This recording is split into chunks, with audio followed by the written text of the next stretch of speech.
Karomah Syekh Abdul Qadir Al-Jailani. Dikisahkan bahwa ada seorang pendeta yang sangat pintar dan berpengaruh di kota Baghdad di zaman Sultanul Aulia Sayyidi Syekh Abdul Qadir Al-Jailani, dan pendeta itu juga banyak pengikutnya. Ia mempunyai pengetahuan yang luas, tidak hanya ilmu tentang Kristen akan tetapi juga tentang agama Yahudi dan agama Islam. Ia mengetahui Al-Quran selengkapnya dan menghargai akan baginda Nabi Muhammad.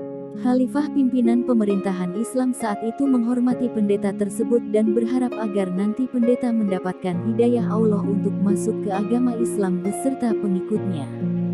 Sebenarnya pendeta itu sangat ingin masuk Islam, hanya saja dia meragukan akan peristiwa Isra Mirajnya Nabi Muhammad itu terjadi dengan ruh dan jasad beliau. Perjalanan dari Mekah ke Yerusalem Palestina yang saat itu ditempuh naik kuda atau unta butuh waktu lama, kemudian naik ke 7 lapis langit dan menyaksikan beberapa hal dan membawa beberapa perintah agama. Beliau melihat surga, neraka dan bertemu Allah. Saat perjalanan pulang ke rumah di Mekah, kasur beliau pun masih terasa hangat dan daun yang tersentuh sewaktu berangkat pun belum berhenti bergoyang. Akal pendeta itu tidak bisa menerima akan peristiwa Isra Miraj baginda Nabi Muhammad, dan banyak juga di antara kaum muslimin saat terjadi peristiwa itu menjadi murtad, tidak bisa menerima kisah Isra Miraj Nabi Muhammad. Khalifah Amirul Mukminin di Baghdad mengundang para arif bijaksana dan para alim ulama, para guru besar yang mulia untuk meyakinkan akan pendeta tentang Isra Miraj, namun tak ada yang mampu. Kemudian suatu sore hari Khalifah memohon kepada Hadrah yang mulia Syekh Abdul Qadir Al-Jailani untuk meyakinkan si pendeta dan menjelaskan akan kebenaran peristiwa Isra Miraj. Ketika Tuan Syekh Abdul Qadir datang ke istana Khalifah, pendeta dan Khalifah sedang bermain catur. Saat si pendeta mengangkat bidak catur, tiba-tiba matanya beradu pandang dengan Syekh Abdul Qadir Al-Jailani. Lalu si pendeta memejamkan mata sekedipan. Saat membuka matanya tiba-tiba dia sudah berada di sebuah sungai.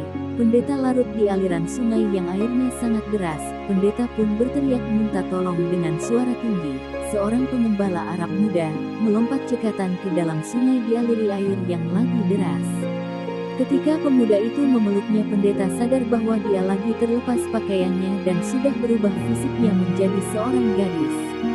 Si pemuda pengembala itu menariknya keluar sungai dan menanyakan asal-usulnya dan alamat si gadis. Gadis itu pun mengatakan ia berasal dari kota Baghdad. Pengembala mengatakan bahwa perlu waktu berbulan-bulan untuk sampai menuju kota Baghdad.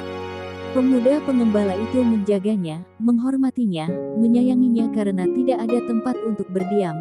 Terpaksa pendeta yang telah berubah wujudnya menjadi gadis itu ikut di rumah pengembala muda dan akhirnya mereka menikah. Sekian lama mereka menikah dan mereka punya 3 orang anak.